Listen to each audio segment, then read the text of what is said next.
Okay.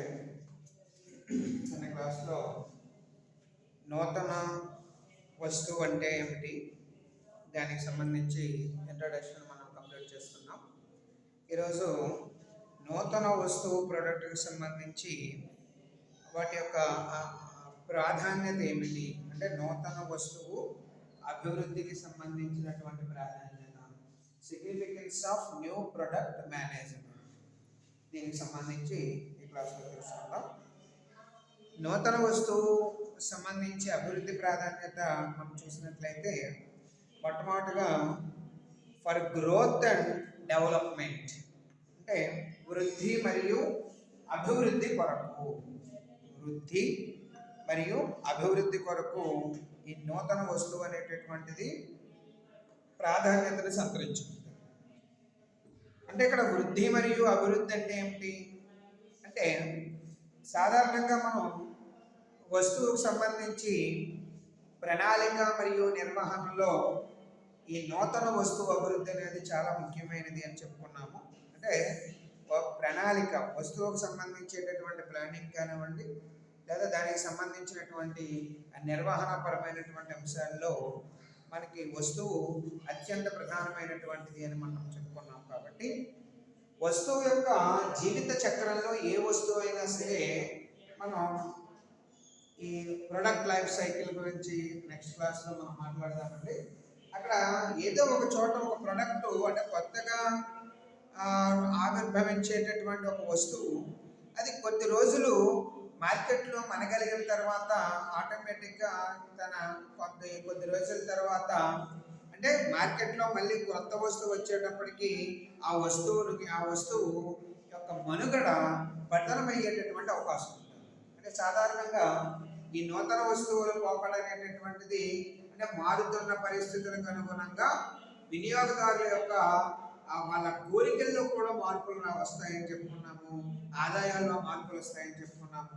ఆటోమేటిక్గా ఈ మార్కెటింగ్లో కూడా ఈ పారిశ్రామిక సంస్థలు అధునాతనమైనటువంటి సాంకేతికపరమైనటువంటి టెక్నాలజీని అంతా కూడా ఉపయోగించుకుంటూ అవి నూతనంగా వస్తువుల్ని తయారు చేయడం వల్ల ఆల్రెడీ కనిపెట్టి తయారు చేసేటటువంటి వస్తువు కొద్ది రోజులకి అంటే తన వస్తువు యొక్క జీవిత చక్రంలో పైనల్లో అది ఒక చోట ఆ వస్తువు చనిపోవడం అనేటటువంటిది లేదా తన ఉనికిని కోల్పోవడం అనేటటువంటిది జరుగుతుంది. ఎందుకంటే ఎక్కువ మంది ఇంకా కొత్త తర్వాత వాడే కొద్ది అది పాత పడిపోవడం, ఇంకా ఆ పాత పడిపోయే టైంకి మళ్ళీ కొత్త ఆలోచన అనేటటువంటిది ఆ ఉత్పత్తిదారుల యొక్క మదిలో మెలగాలి. అంటే మళ్ళీ ఇమీడియట్గా ఆ నూతన వస్తువు యొక్క అభివృద్ధి చేయవలసినటువంటి ఆవశ్యకత మనకు కనిపిస్తుంది. కారణం ఏమిటి అంటే ఇక్కడ వృద్ధి చెందడం అంటే నూతన వస్తువు వృద్ధి లేదా అభివృద్ధి, లేదు వాడుతూ ఉన్నటువంటి వస్తువుల్లోనే ఏదైనా కొద్ది మార్పులు చేసి దానికి ఒక కొత్త ధరను ఆపాదించడం, ఆ విధంగా మార్కెట్లో నివసించేటటువంటి ఆ వినియోగదారుల్ని తృప్తిపరచడం అనేటటువంటిది వ్యాపార సంస్థల యొక్క ధ్యేయంగా మనం చెప్పుకున్నాం. కాబట్టి అదే మార్కెటింగ్ యొక్క ప్రధాన ధ్యేయంగా మనం చెప్పుకున్నాం. కాబట్టి ఇక్కడ ప్రతి వస్తువు యొక్క ప్రణాళిక నిర్వహణ మనం చూసినట్లయితే వస్తువే ప్రధానమైంది. కాబట్టి ఈ వస్తువు యొక్క జీవిత చక్రంలో అది తన ఉనికిని కోల్పోకుండా అంటే ఏదో కొద్ది రోజుల తర్వాత అది తన మరణించడం అనేటటువంటి జరుగుతుంది. వస్తువు అంటే అక్కడ వస్తువు పూర్తిగా వాడడం అనేటటువంటిది మానేస్తారన్నమాట. కారణం ఏంటి, ఇంకా ఆ వస్తువు వాడి వాళ్ళు విసుకెత్తిపోతారన్నమాట వినియోగదారులు. అందుకోసం ఆ వస్తువును వృద్ధి చెందడానికి కానీ లేదా అభివృద్ధి అనేటటువంటిది చెందడానికి కానీ మనం ఎప్పటికప్పుడు ఈ నూతన వస్తువుల అభివృద్ధి అనేటటువంటిది మనం చేయవలసినటువంటి అవసరం ఉంటుంది. కారణం ఏంటంటే పాత దానికి ఇంకా ఆటోమేటిక్గా దాని వస్తువుల రూపంలో కొత్త వస్తువును మళ్ళీ ఆ నూతన ఆవిష్కరణలు అనేటటువంటిది ఎప్పుడైతే వ్యాపార సంస్థలు చేపడతాయో ఆటోమేటిక్గా మళ్ళీ కొత్త దశ అనేటటువంటిది ప్రారంభమవుతుంది. కాబట్టి నూతన వస్తువులు విషయంలో ఎప్పటికప్పుడు ఈ అభివృద్ధి చేయవలసినటువంటి అవసరము ఎంతైనా ఉంటుంది. అంతేకాకుండా ఈ అభివృద్ధిపై దశలను వెళ్ళవలసి వస్తే సంస్థలు ప్రస్తుత వస్తువుల దృష్టిని దాటి చూడవలసి ఉంటుంది.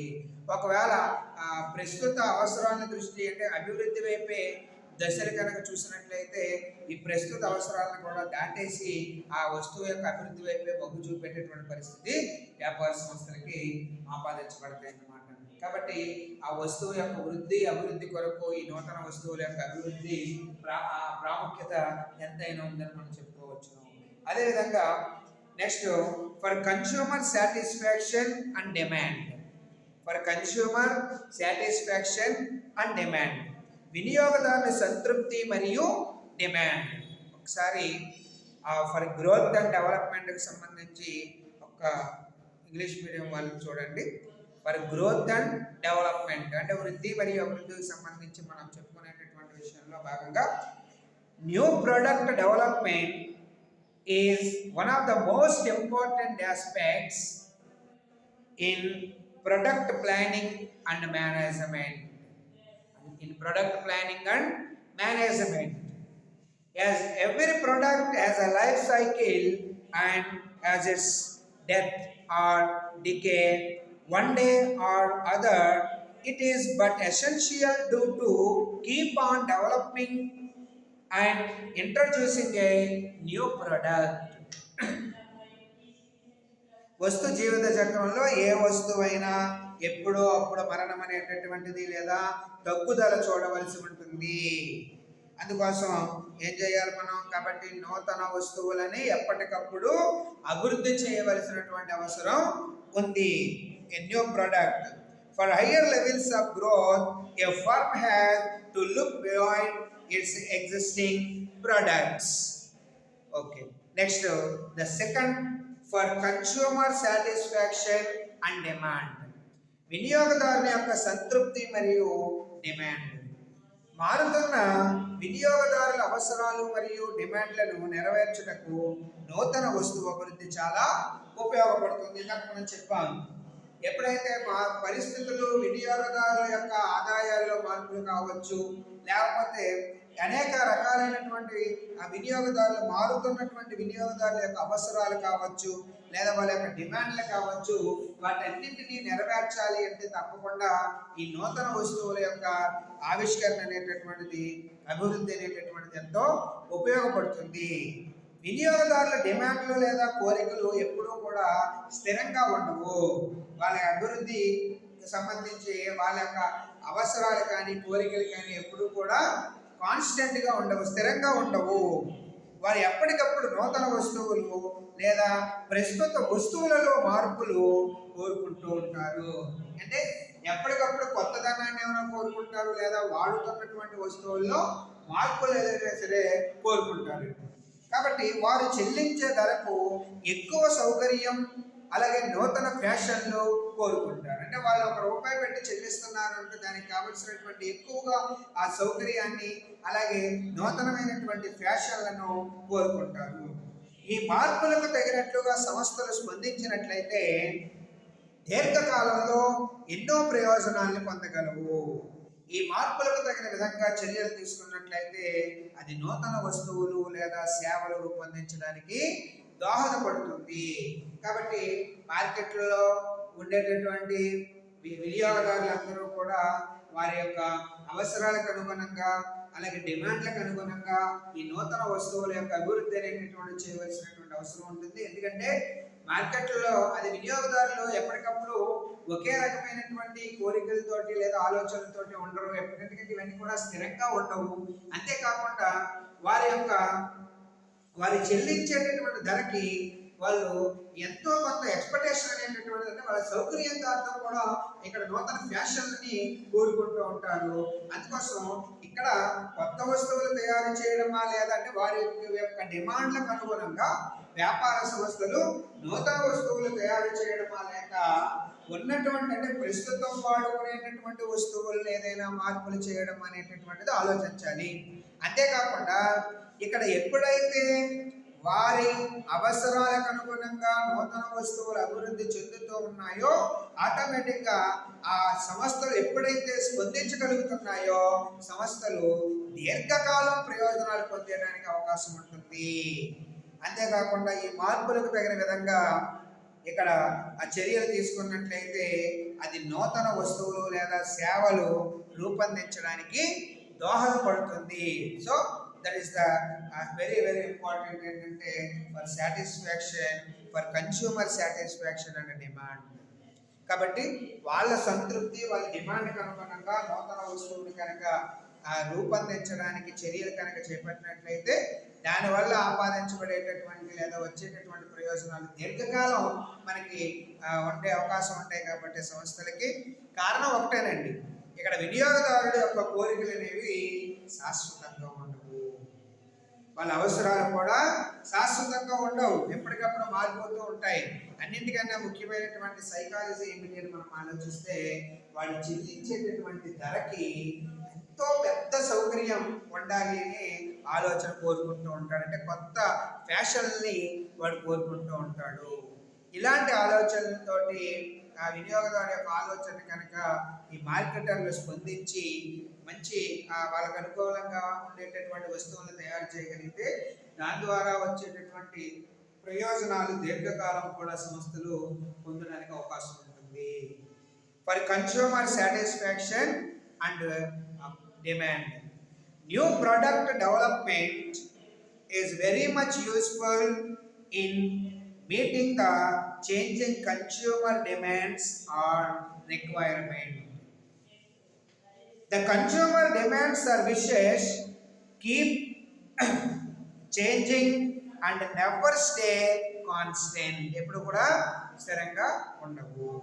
They always demand some new menu or change in existing products.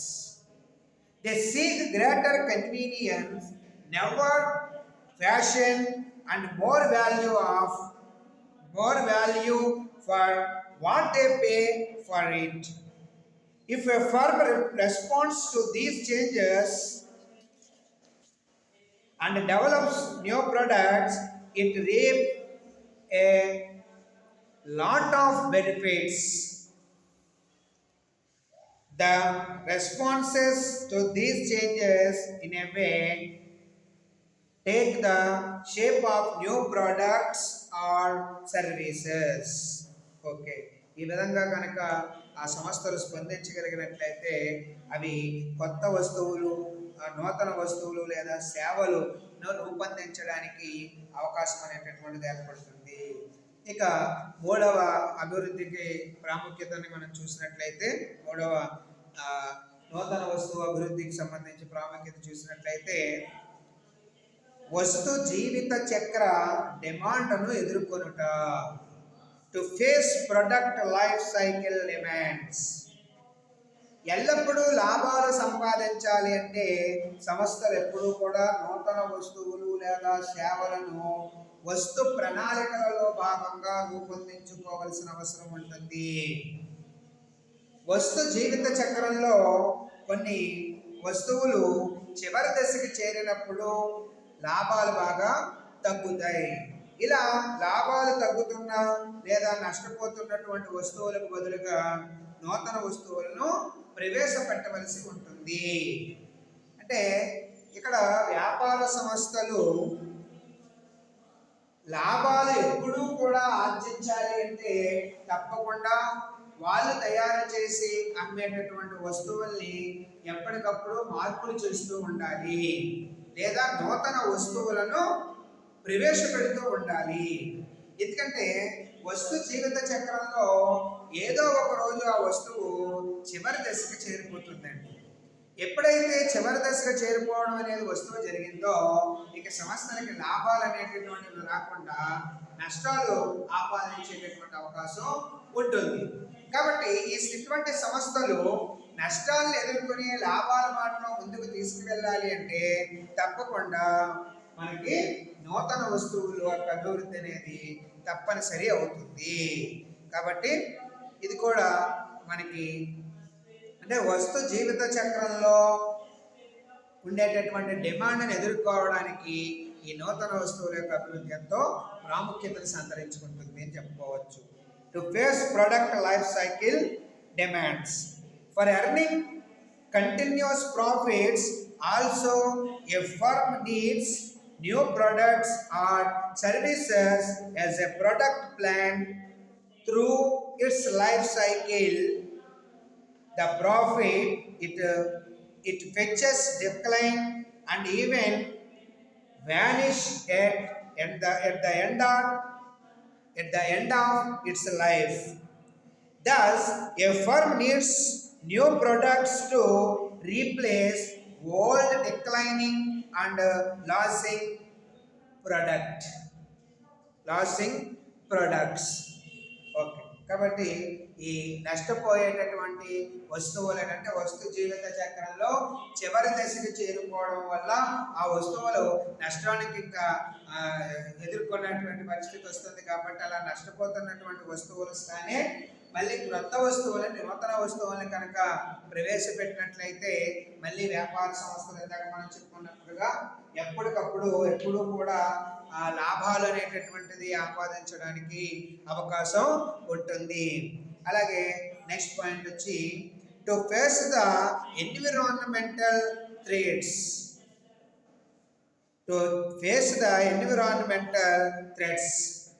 వాతావరణం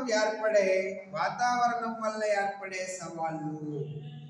ఇక్కడ ప్రకృతి మరియు వాతావరణం వల్ల ఏర్పడే సవాళ్ళను ఎదుర్కొనటకు నూతన వస్తువుల యొక్క అవసరం ఏర్పడతాయి. అంటే అటు ప్రకృతి నుంచి కానీ లేదా వాతావరణానికి సంబంధించి కానీ ఇక్కడ అటువంటి సవాళ్ళను ఎదుర్కోవాలి అంటే ఆయా వాతావరణానికి అనుగుణంగా, అలా ప్రకృతిలో లభించేటటువంటి మార్పులకు అనుగుణంగా నూతన వస్తువుల్ని కనుక వ్యాపార సంస్థలు తయారు చేసినట్లయితే ఆటోమేటిక్గా ఈ వినియోగదారులు గరిష్ట సంతృప్తిని చెందడానికి అవకాశం ఉంటుంది. కాబట్టి ఇటువంటి వాతావరణ పరిస్థితులు అలాగే ప్రకృతి సంబంధమైనటువంటి పరిస్థితులు కూడా నూతన వస్తువుల ఏర్పాట్లకు అవసరమని ఏర్పాటు చేస్తున్నాయి. అంతేకాదు ఈ వాతావరణము భూభాగంపై సంస్థలు ఆర్థిక, సామాజిక, రాజకీయ, చట్టపరమైన మరియు సాంకేతిక సవాళ్లను ఎదుర్కొనవలసి వస్తుంది. ఎప్పుడైతే ఈ వాతావరణం అనేటటువంటిది భూభాగంపై ఈ సంస్థలు అనేక రకాలైనటువంటి సమస్యలు, ఆర్థిక పరమైనటువంటి కావచ్చు, రాజకీయ పరమైనటువంటివి కావచ్చు, అలాగే సామాజిక పరమైనటువంటివి కావచ్చు, లేదా చట్టపరమైనటువంటి సమస్యలైనా కావచ్చు, అనేక రకాలైనటువంటి సమస్యలు ఈ వాతావరణంలో ఉండేటటువంటి భూభాగంపై ఈ ఏర్పడడం అనేటటువంటిది లేదా ఎదుర్కొనవలసి వచ్చేటటువంటి పరిస్థితి కలుగుతోంది. ఈ శక్తులు వ్యాపారస్తులను మరియు వారి వస్తువులను దుర్బలంగా తయారు చేస్తాయి. ఎప్పుడైతే ఈ మార్పులు అనేటటువంటిది వచ్చేసాయో ఆటోమేటిక్గా ఇక్కడ వ్యాపార సంస్థల్ని అలాగే వారి వస్తువుల్ని కూడా దుర్బలంగా తయారు చేసేటటువంటి పరిస్థితికి తీసుకొచ్చాయండి. ఈ స్థితిని ఎదుర్కోవడానికి సంస్థలు తప్పకుండా నూతన వస్తువుల్ని తయారు చేయవలసినటువంటి అవసరం ఏర్పడుతుంది. కాబట్టి వాతావరణంలో ఉండేటటువంటి మార్పులకి నూతన వస్తువులకి ఏంటి సంబంధము అంటే ఖచ్చితంగా సంబంధం అనేటటువంటి ఉంటుంది. అర్థమవుతుందంటే వాతావరణానికి అనుగుణంగా ఆ వాతావరణానికి సరిపడేటటువంటి వస్తువుల్ని మనం ఎప్పటికప్పుడు ప్రకృతికి సంబంధించినటువంటి సవాళ్ళన్నింటినీ కూడా ఎదుర్కొని మంచి వస్తువులని వినియోగదారుడు ఏ వాతావరణానికి తగ్గట్టుగా వస్తువులను కోరుకుంటున్నాడో ఆ వస్తువులన్నింటినీ కూడా తయారు చేయవలసినటువంటి బాధ్యత వ్యాపారస్తులపై ఉంటుంది. కాబట్టి ఈ ప్రకృతి మరియు వాతావరణం అనేటటువంటిది యొక్క సవాళ్ళు ఖచ్చితంగా నూతన వస్తువుల అభివృద్ధిలో ప్రముఖ పాత్ర వహిస్తాయని మనం చెప్పుకోవచ్చును. సరే, నెక్స్ట్ చూడండి. To face the environmental threats. To face the challenges thrown upon by nature and environment, new products become necessary. On this environment ground, a firm has to fight with economic, social, political, legal, and technological threats. These forces really make the businessman and their products highly valuable, and in order to reduce the valuability, firms always try to seek the help of new products with constant development of existing products and introducing totally new products. The marketing men spread their risks over several production and avoid the possibility of sudden extinction. Extinction.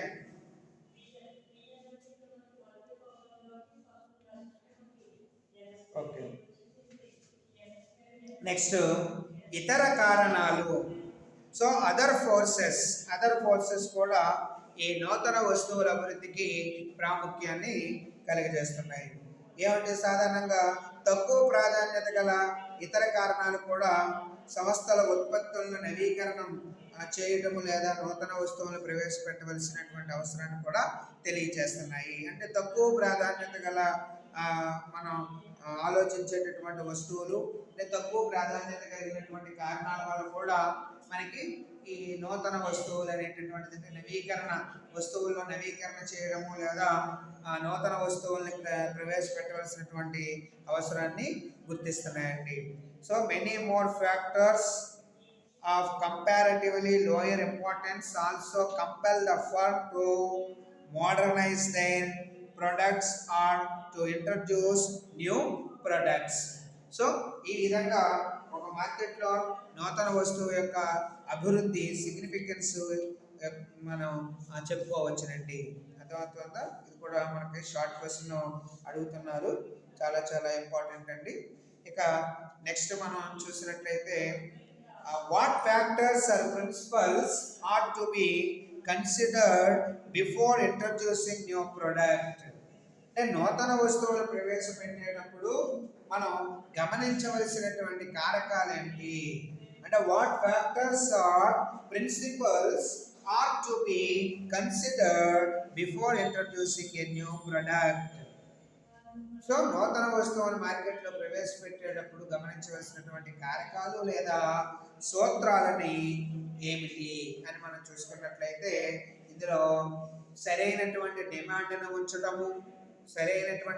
ఉంచడం కోసం so existence of sufficient demand and సామాజిక మరియు ప్రాకృతిక సామరస్యం కొరకు social and environmental కంపారటబిలిటీ, అలాగే తగినంత మరియు అనుకూలత, సూటబిలిటీ అండ్ అడాప్టబిలిటీ, అలాగే use of existing production facilities, ప్రస్తుత ఉత్పత్తి సౌకర్యాల ఉపయోగము, అలాగే ఆర్థికపరమైనటువంటి అంశాలు, ఫైనాన్షియల్ కన్సిడరేషన్, అలాగే చట్టపరమైనటువంటి కారకాలు, లీగల్ ఫ్యాక్టర్స్ అండ్ సంస్థ యొక్క ప్రతిష్ట,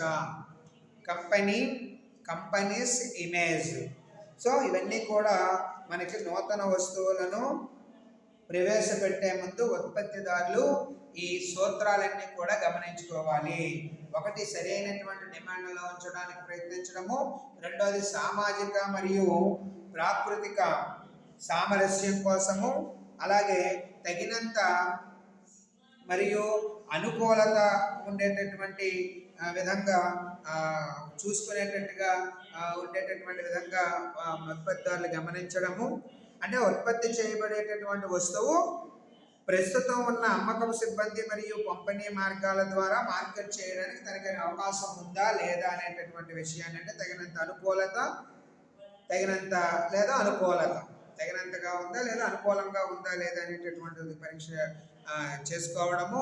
అట్లాగే ప్రస్తుత ఉత్పత్తి సౌకర్యాల యొక్క ఉపయోగము, అలాగే ఉత్పత్తిదారులు నూతన వస్తువుల్ని ప్రస్తుతం ఉన్నటువంటి ఉత్పత్తి సౌకర్యాలు అయినటువంటి మానవ వనరులను యంత్రాలతో సాధ్యమయ్యేది లేనిది అధ్యయనం చేయవలసినటువంటి అవకాశం చూసుకోవడము.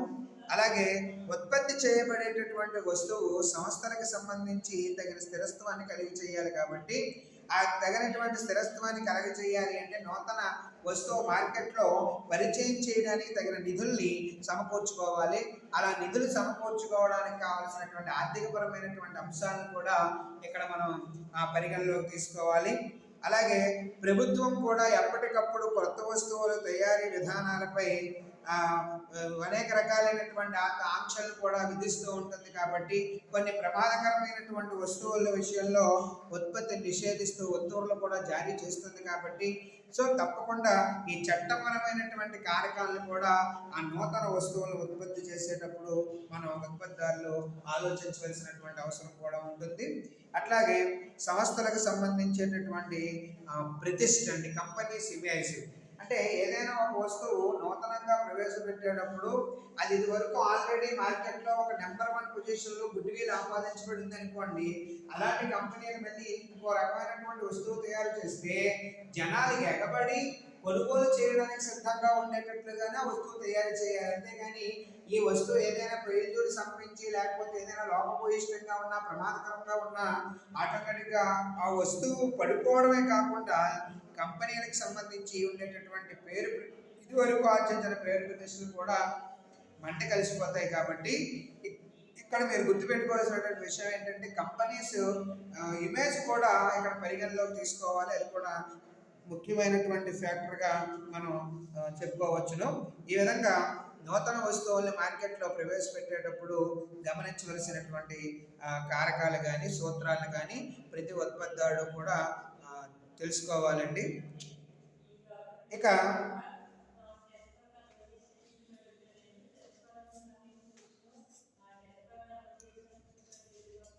ఇక నూతన వస్తువుని మార్కెట్లో ప్రవేశపెట్టేటప్పుడు అంటే ఈ నూతన వస్తువుకు సంబంధించి అభివృద్ధిలో ఏ ఏ దశలు సాధారణంగా ఉంటాయి? ఇది చాలా ఇంపార్టెంట్ క్వశ్చన్ అండి. Explain the different stages of new product. అంటే different stages of new product.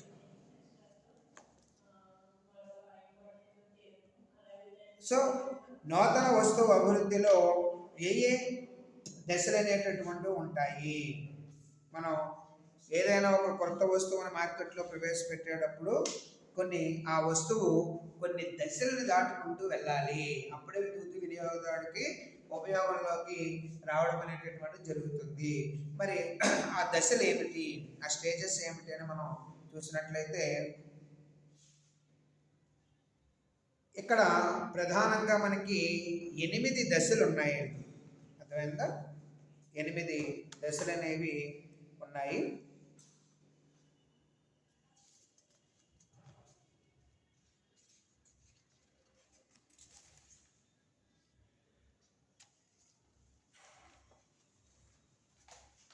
ఆ దశల్ని చూడండి. నెక్స్ట్ చాలా ఇంపార్టెంట్ క్వశ్చన్ అండి.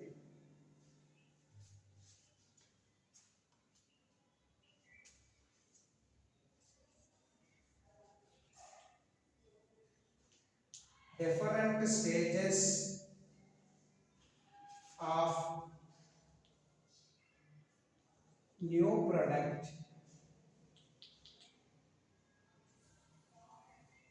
అంటే ఒక నూతనంగా తయారు చేయబడినటువంటి వస్తువు వివిధ దశలలో తయారవడం అనేటటువంటిది మనం డిఫరెంట్ స్టేజెస్లో ఆ వస్తువు అనేటటువంటిది జరుగుతుందండి.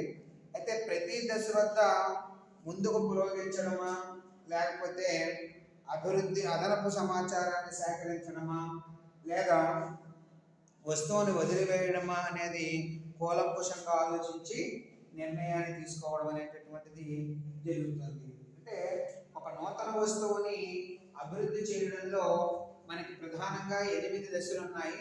ఈ 8 దశల్ని మనం చూసినట్లయితే దేనికి అని మనం ఆలోచన చేసినట్లయితే అసలు ఆ వస్తువును తయారు చేయొచ్చా లేదా ముందుకు తీసుకుని వెళ్ళే అవకాశం ఉంటుందా లేకపోతే ఆ వస్తువుని వదిలివేయడం మంచిదా అనేటటువంటి కూలంకుషంగా మనం చర్చించుకోవడం అనేటటువంటిది ఉత్పత్తిదారులు చేపట్టేటటువంటి కార్యక్రమం అండి. కాబట్టి ఆ 8 దశల్ని మనం చూసినట్లయితే మొట్టమొదటి స్టేజ్ వచ్చి జనరేటింగ్. చాలా ఇంపార్టెంట్ క్వశ్చన్ అండి ఇది. Generating new product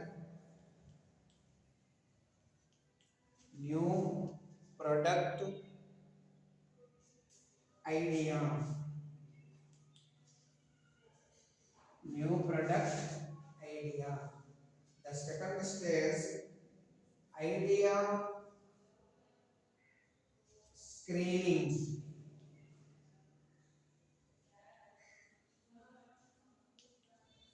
Idea screening.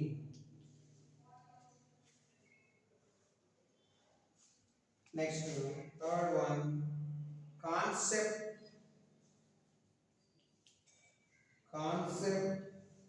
testing. Concept testing. The fourth one, business analysis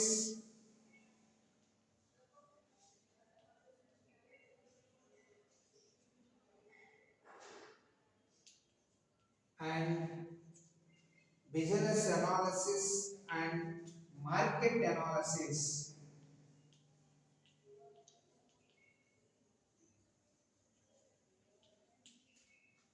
Fifth one, ఒక నూతనంగా ఏదైనా ఒక వస్తువు మార్కెట్లోకి వచ్చింది అంటే ఇన్ని స్టేజెస్ దాటుకుంటూ కానీ రాదండి. కాబట్టి ఈ స్టేజ్ అనేటటువంటి దేనికి అని మనం ఆలోచన చేస్తే దేనికి అని మనం ఆలోచన చూసామనుకోండి, అంటే అటువంటి వస్తువుకు సంబంధించి కూలంకృషంగా నిర్ణయం తీసుకోవడానికి ఇది ఈ స్టేజెస్ చాలా బాగా ఉపయోగపడతాయి. దేనికి అంటే సాధారణంగా ప్రతి దశ వద్ద కూడా ముందుకు తీసుకెళ్ళడమా, లేకపోతే అదనపు సమాచారాన్ని ఏదైనా సేకరించడమా, లేకపోతే ఆ వస్తువును వదిలివేయడమా అనేటటువంటి అంశాలన్నింటినీ కూడా కూలంకృషంగా మనం తెలుసుకోవాలి అనుకుంటే ఖచ్చితంగా ఈ 8 రకాలైనటువంటి స్టేజెస్ని కూడా మనం పరిశీలన చేయవలసి ఉంటుంది. అప్పుడు కానీ నూతన వస్తువు మార్కెట్లో ప్రవేశపెట్టడండి. కాబట్టి తప్పకుండా ప్రతి ఉత్పత్తిదారులు కూడా ఈ నూతన వస్తువు మార్కెట్లో ప్రవేశించాలి అంటే ఈ 8 స్టేజెస్ అనేది తప్పకుండా చేయవలసినటువంటి అవసరం ఉంది. ఇక 5th స్టేజ్ మనం చూసినట్లయితే actual development. 5th stage actual development. Actual development of the new product. And 6th stage, test marketing.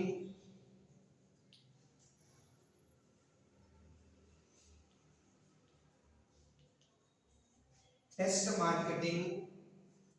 And the 7th one, commercialization.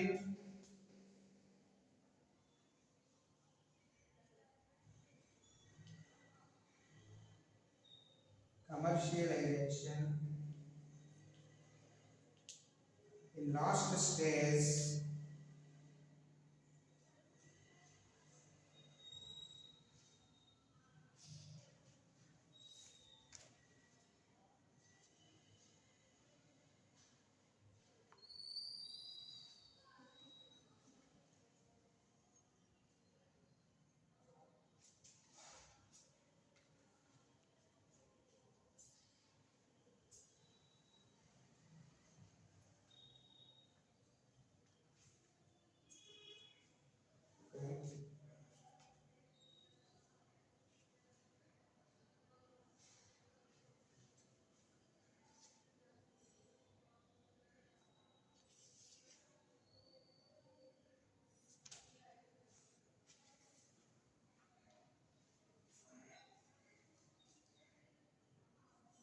marketing strategy.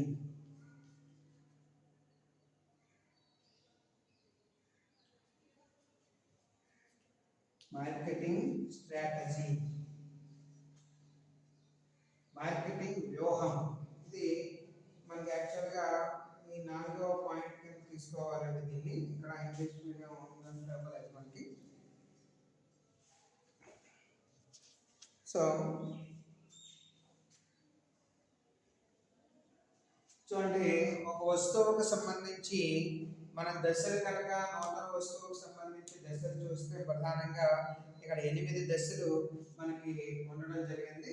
దీంట్లో మనం ఒకటి జనరేటింగ్ న్యూ ప్రొడక్ట్ ఐడియా, అంటే ఆలోచన సృష్టి, కొత్త వస్తువులకు సంబంధించినటువంటి ఆలోచన సృష్టి.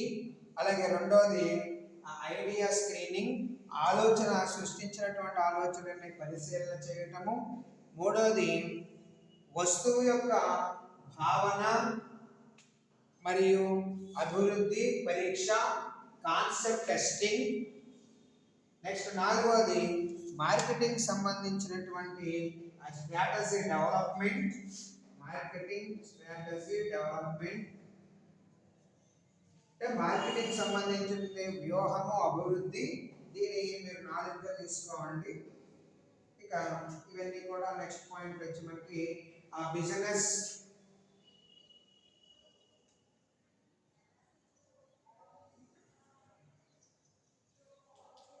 దీన్ని 4 కింద తీసుకోండి. మీరు ఎప్పుడైతే వస్తువుకు సంబంధించి అభివృద్ధి అనేటటువంటి చూసుకుంటారో, టెస్టింగ్ అనేటటువంటి అవుతుందో, ఆటోమేటిక్గా మార్కెటింగ్ వ్యూహాలకు సంబంధించి అభివృద్ధి కార్యకలాపాలు అనేటటువంటి చూసుకుంటారు. తర్వాత business analysis and market analysis అంటే మార్కెటింగ్ సంబంధించినటువంటి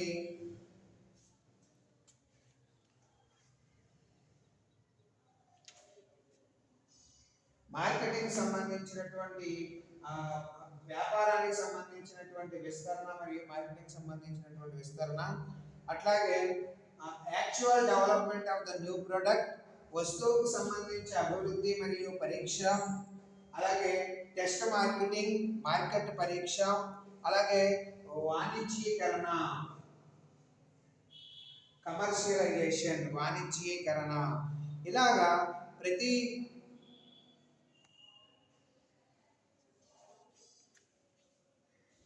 సో ఈ విధంగా మార్కెటింగ్లో 8 రకాలైనటువంటి దశలు ఒక కొత్త వస్తువుని మార్కెట్లో అభివృద్ధి చేయడంలో దోహదపడతాయి.